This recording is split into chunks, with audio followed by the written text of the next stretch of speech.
Morning, YouTubers. This is Mopar Man.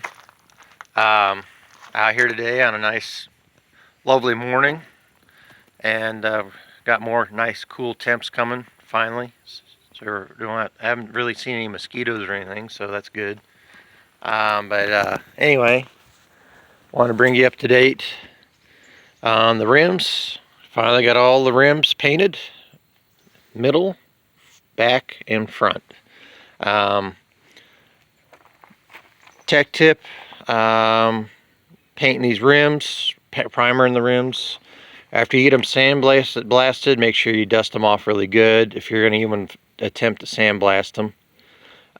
If not, just use some sandpaper and some good old elbow grease and rough everything up as much as you possibly can. Finish it off with some maroon colored auto body Scotch-Brite pads and get down in all these little nooks and crannies with that stuff. When you get them all prepped, air blast them off really good. And then what you want to do is you want to start here in the middle of the rim and get that all primered, and make sure you get both sides of these the lip here, or the bead, whatever you want to call it, of the rim. Make sure you get those painted, get a nice coating after you get all this cleaned up and whatnot. And then I let the rim sit up on top of the roof of the hearse because it's black and it was warm out during the daytime. It got up to like the upper 70s, lower 80s for the past week, no rain. I let the rim sit up there and bake, get hot, and cure the primer. And then at night it'd get cool and it would cool off and it would basically fully cure. But I would still give each section that I primered at least a full day and then a night to go through a process. And then once I felt, and then the next day, maybe 2 days, since I don't have a shop or auto body booth or anything to do this stuff in. Anyway, got that done. Then I would flip the rims over and work the back. I would do the back and then repeat the process. And then when I got that done, I would paint prime the front. Now, when you get done priming all this, if you're wanting these rims to look perfect or close to perfect, when you know for a fact that the primer is fully cured, and when you go to sand on it and it turns to powder, dry powder like talcum powder, make sure you don't use like 320 grit or anything like that. Use a regular auto body, I should say, again, Scotch-Brite pad. Use the gray ones. The gray ones are real mellow as far as grit. The maroon ones are a little bit rougher. If you're wanting to do a little bit rougher, don't go too long on sanding the rims. But yeah, if you want to do, if you're overly obsessive that you want everything to look perfect, do the Scotch-Brite pads on the front and on the back. Be careful going along the edge here because it's a kind of a sharp edge. You'll rub the paint or the primer right off with the Scotch-Brite pad. Anyway, repeat the process on all four. Dust them off really good, and then, like I said, when you start to put the paint on, make sure you start in the middle of the rim again, and then do the back. And like I said, repeat the process even with the paint. Give it a day and a night, and maybe another day or whatever to cure in the heat. And then once you get the back painted, come to the front. Recheck the surface again to make sure you don't have any rough texture from the overspray that came up through the air slots here and the stud holes and the hub hole. Go back over that, dust it back off, paint the rim. And one thing I've learned too is if you don't give a light scuff to the primer surface and you put the new paint on, it takes a little bit longer to get a coat of paint to stick to the primer. You want to open up, instead of having a gloss on the primer, you want to make sure it has a rough surface to stick to. But anyway, just common sense. But anyway, these got at least 2 or 3 good coats. In between coats, when I would spray one, I'd sit up on top of the car, go to the next one, and I would be real careful, set them up on top. And then I would come back in a couple hours, put another coat on, and then I would just let them cure for 2 days in the sun and in the coolness of the night and in the sun again. And then I would come back over, and then I would inspect the rims for any roughness or what felt like rough texture from like overspray where maybe not enough paint got on there or something. Anyway, go back over that if you're that obsessive. If not, if you just want to get them done, get the rims slapped on because they got paint, then you don't have to go through all this process. But just give the rims a good long while on each side to cure. And these aren't like pristine, like 100% Barrett-Jackson type quality, you know, full restoration quality, but they're pretty damn close. They're good enough for my needs, what I want. So they're ready for the hubcaps. As you guys know, that all the right-handed wheel studs are on this side of the car. The factory did the left-handed threads on the driver's side. I went to O'Reilly's the other day, got all the wheel studs, the right-handed thread studs, front and back. I got those. I got to go over. I think I'm off Monday because today's Saturday. I got to work 12 to close today, 12 to close tomorrow, and I think I'm off Monday or Tuesday. I got to go back over to my buddy's garage. It's got the General Lee's. Get my H-frame shop press back, bring it back, and I got to take these hubs off and press in the wheel studs, the new wheel studs, I should say. I've got since the motor mount, the rubber biscuits on the Slant 6 are pretty much trash. The oil pan's almost basically sitting on the K-frame. I ordered a pair of $10 and change a piece motor mounts from Parts Geek, I believe it was. They had both of them in stock. They had extras. So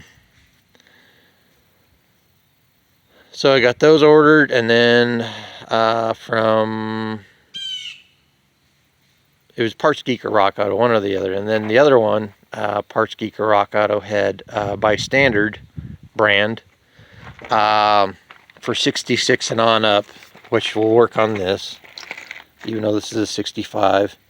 Brand new door locks, cylinder locks for this with keys and clips and the whole 9 yards for like $20, $30 some for the set. And I tried to repair the cylinder lock. I don't have them out here with me, and I don't want to go digging for them. On the back, remember I told you there was that little piece that was circular on the end that the lock rod goes into? Well, I cut out a piece of sheet metal to fit that, and I turned the welder down real low, and I was able to barely go bzz on each side, bzz, enough to, and then one in the middle to where I had it solid and not hardly any heat, and not enough to really heat the metal up or anything. But due to the weakness of the back of the lock cylinders and the section that the pivot piece is riveted to, was that riveting part was all pot metal, and it got brittle and got hot and pretty much melted off, or it got hot enough to be brittle. And when I went to rotate it, the back just completely fell apart. So I got new locks for this coming. Get the new locks for this. I've already started making the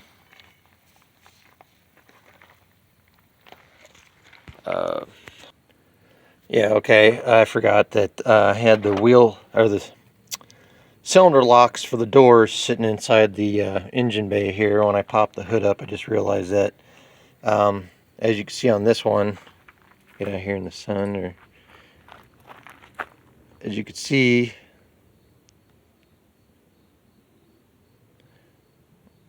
how that part was rotted off on the end of there.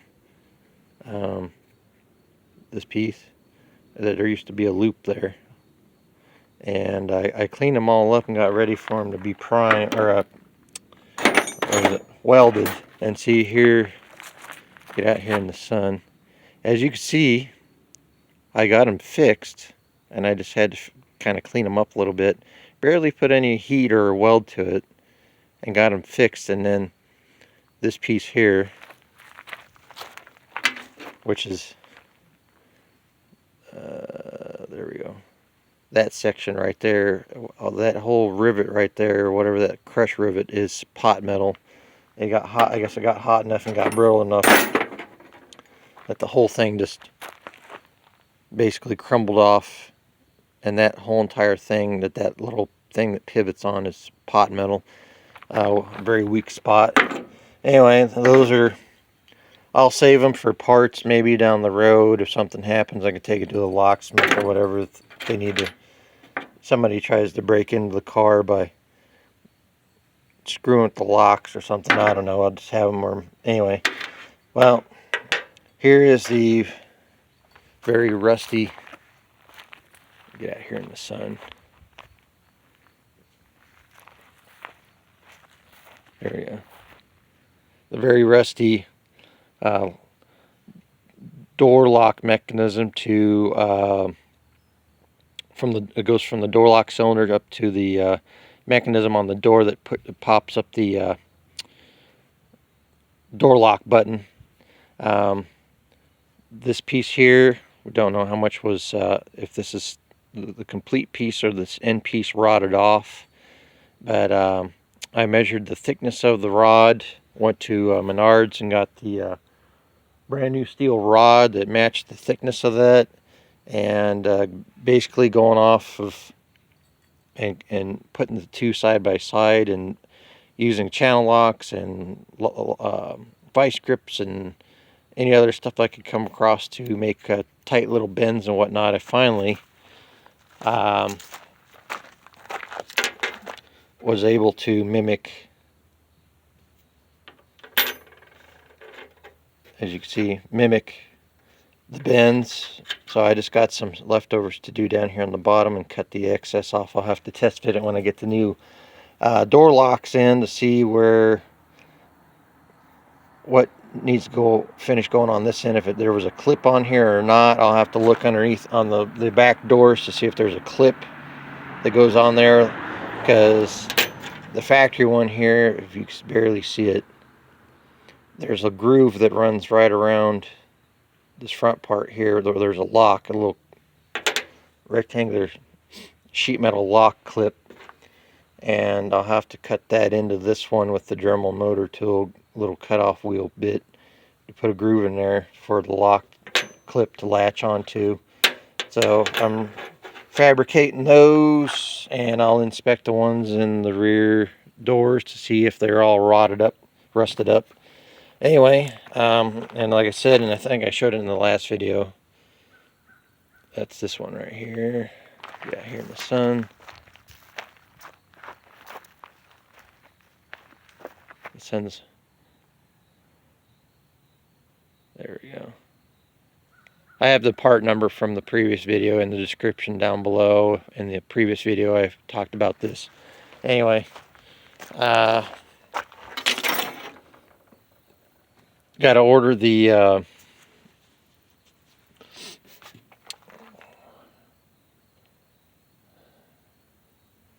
yeah, anyway, I'll say that for another video. But anyway, hope you enjoyed this one. Have any questions, feel free to comment.